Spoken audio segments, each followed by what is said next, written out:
Hello दोस्तों, कैसे हैं आप सभी। मैं पंकज फ्यूचर क्लासेस में आप सभी का स्वागत करता हूं।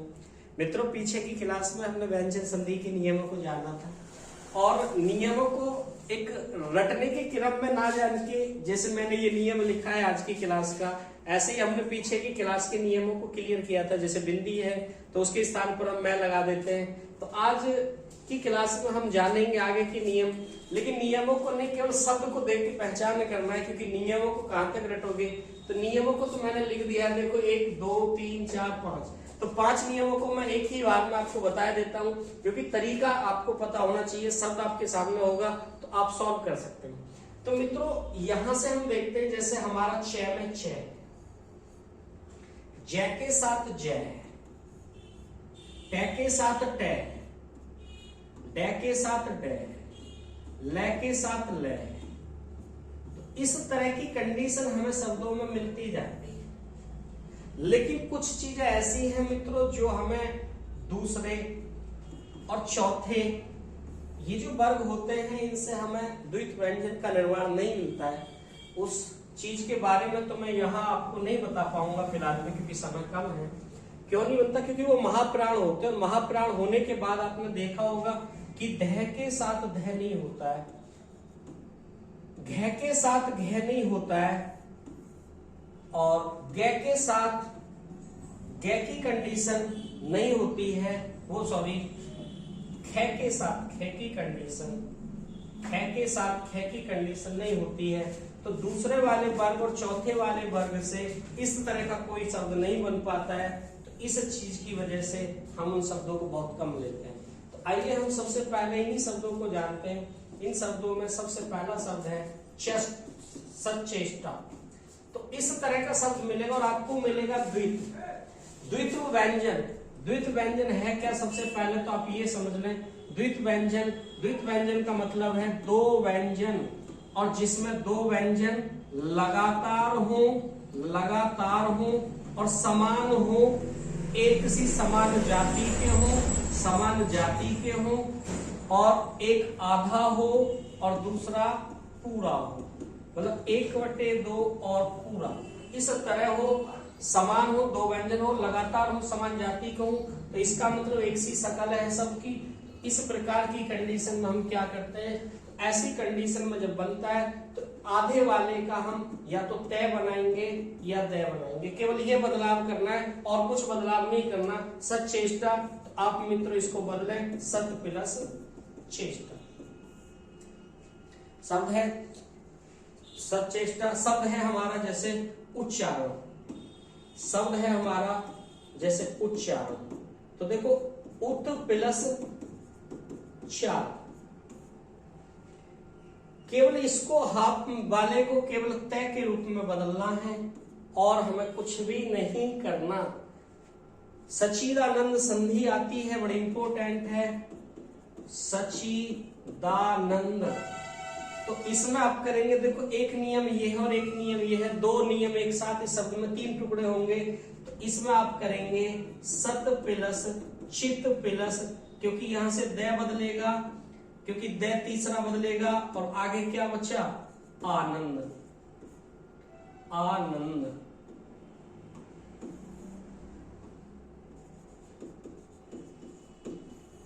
तो सत प्लस चित प्लस आनंद, इस प्रकार हम करते हैं। जैसे आगे हम देखते हैं शब्द इसी में, जगत जननी, जग जननी। तो जग जननी, तो आपको पता है किस में बदल जाएगा? जगत प्लस जननी, जगत प्लस जननी। याव जीवन,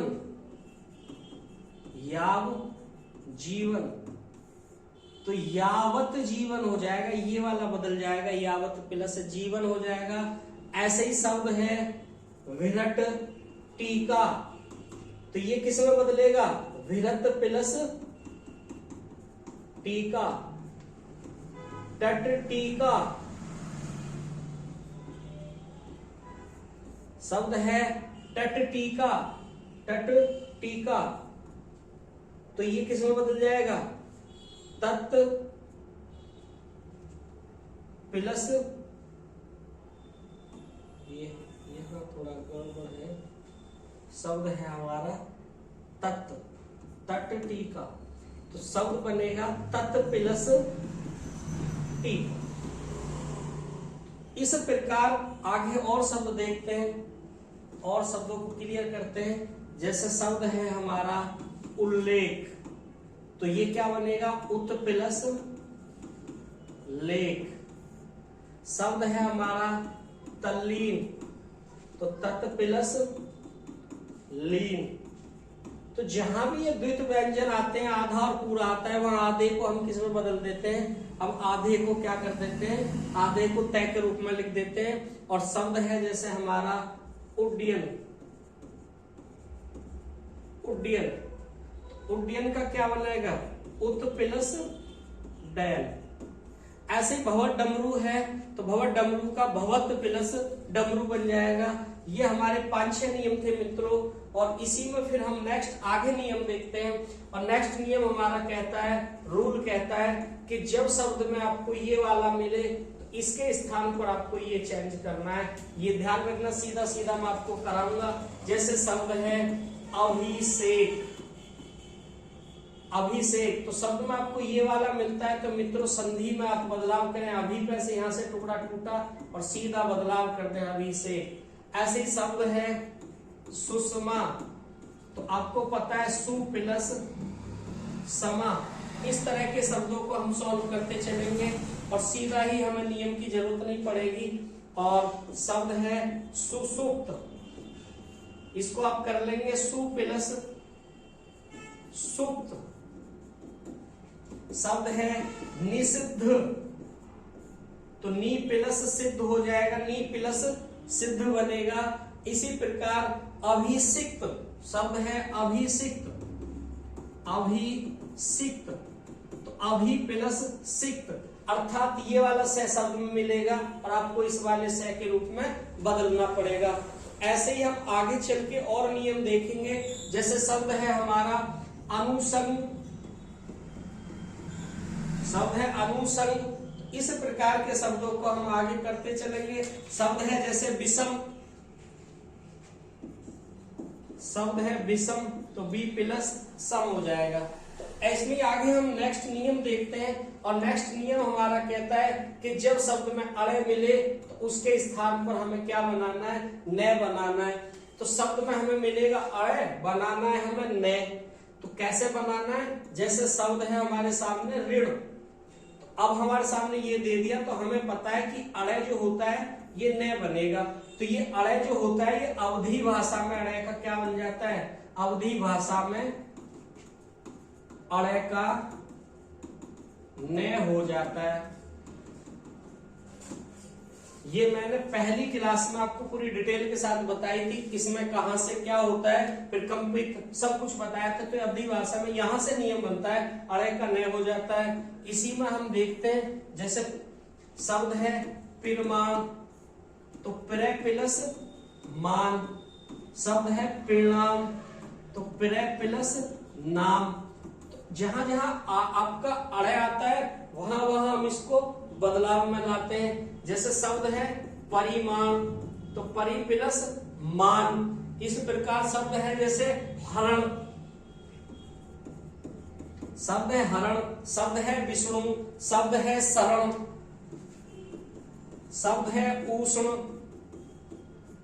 इस तरह के शब्द हमारे सामने होंगे तो हम इनको आसानी से कर सकते हैं। शब्द है हमारे सामने पुराण, तो पूरा प्लस न हो जाएगा, हर प्लस न हो जाएगा, उस प्लस न हो जाएगा, परि प्लस मान, सर प्लस न हो जाएगा। और आगे नेक्स्ट नियम को हम जानते हैं मित्रों, ये शायद आपको अच्छे लगे हों, तो कमेंट बॉक्स में जरूर बताना कि संधि के नियम जो मैंने बताए वो आपको कैसे लगे हैं। और नेक्स्ट हम इसी को जानते हैं। जैसे हमारा नियम में आता है, जैसे शब्द लिखता हूं मैं, अनुष्ठान आता है मित्रों। यहां से पहले आपको नियम समझाता हूं, उसके बाद हम नेक्स्ट देखेंगे। तो यहां से मैं नियम निकाले देता हूं।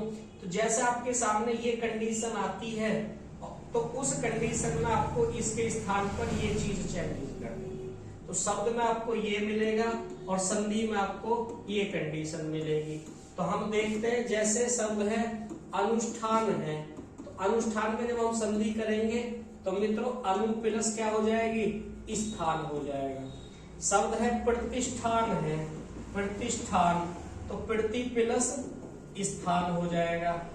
तो शायद आपकी समझ में आ गई होंगे, ये नियम मैंने बता दिया, आपको शब्द में मिलेगा, ये आपको छोड़ना है। अनुष्ठान, प्रतिष्ठान और प्रतिष्ठापन, प्रतिष्ठापन, प्रतिष्ठापन भी आप कर सकते हैं, प्रति प्लस स्थापन हो जाएगा, प्रतिष्ठा भी आप कर सकते हैं। शब्द है प्रतिष्ठा, तो था हो जाएगा स्था, तो प्रति प्लस स्था। लेकिन मित्रों आपको एक चीज समझ में आ रही होगी, यहाँ से जब हम संधि करते हैं तो हर कोई कहता है कि व्यंजन संधि में हलंत लगता है, लेकिन मित्रों हलंत वहां लगता है जहां हमारा व्यंजन अधूरा होता है। यहाँ हमारा व्यंजन पूरा है, खुद है, अनु पूरा है, प्रति पूरा है, और ऐसे ही हम पीछे के शब्दों में देखेंगे तो भी यहाँ पूरा है, जहां जहां हमारा पूरा होगा वहां वहां वो बिल्कुल भी हलंत नहीं लेगा, वहां हलंत लेता है। देखो अभी यहाँ भी हलंत की जरूरत नहीं है, यहाँ भी हलंत की जरूरत नहीं, क्योंकि पूरा स्वर जुड़ के बना हुआ है।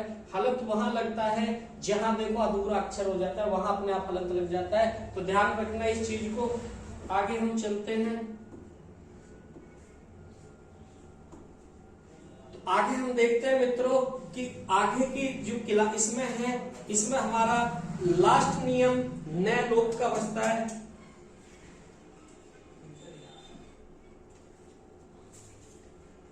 लास्ट नियम है जो है हमारा कि न लोप वाला होता है, न लोप। तो न लोप का हम करते हैं, मैंने शुरू में ही बताया था, युवा अवस्था। शब्द है युवा अवस्था, युवा अवस्था, तो युवा प्लस अवस्था। तो जब हम करते हैं तो हमने इस जाना था, तो युवा प्लस अवस्था इसका लोप हो जाता है, हम इसको इकट्ठा करते हैं, तो ये युवा लिख दो या युव लिख दो या युवान लिख दो, ये तीनों ही शब्द होते हैं मित्रों, और इनको हम कोई से को भी यूज कर सकते हैं यहाँ, लेकिन ये न लोप होता है। और इसीलिए शब्द में और लिखे देता हूँ, शब्द है जैसे प्राणी मात्र, तो संधि बनेगी इसकी प्राणी मात्र बनेगी मित्रों, शब्द बनेगी प्राणी मात्र। शब्द है जैसे प्राणी विज्ञान, प्राणी विज्ञान, तो प्राणी विज्ञान बन जाएगा शब्द। और इसमें प्राणी भक्ति, प्राणी भक्ति, आत्महंता, आत्महंता, प्राणी भक्ति, तो शब्द बनेगा प्राणी, न जुड़ जाएगा, आत्मन हो जाएगा, प्राणी हो जाएगा, प्राणी हो जाएगा, तो मात्र अलग निकलेगा, विज्ञान अलग निकलेगा, हंता अलग निकलेगा, भक्ति अलग निकलेगा। तो इसी प्रकार सब में क्या लग जाएगा, प्राणी प्लस मात्र। ऐसे ही मित्रों कर लेना, प्राणी आत्म प्लस हंता। तो संधि के नियम मित्रों इसमें और थे, लेकिन डिटेल के लिए आपको जरूरत नहीं है, फिर अगली क्लासों में मैं करवाऊंगा, क्योंकि 24 नियम इसके पूरे नहीं हैं, अभी और गहराई से हैं। लेकिन मिलते हैं फिर हम अगली क्लास में, और इसके बाद हम करेंगे विसर्ग संधि को क्लियर। और विसर्ग संधि के बाद आपको शायद समझ में आ गए होंगे, क्योंकि नियम से डायरेक्ट ही आप काम करेंगे। तो हम मिलेंगे फिर अगले विसर्ग संधि के साथ मिलेंगे, और अगली क्लास में आपसे करते हैं मुलाकात।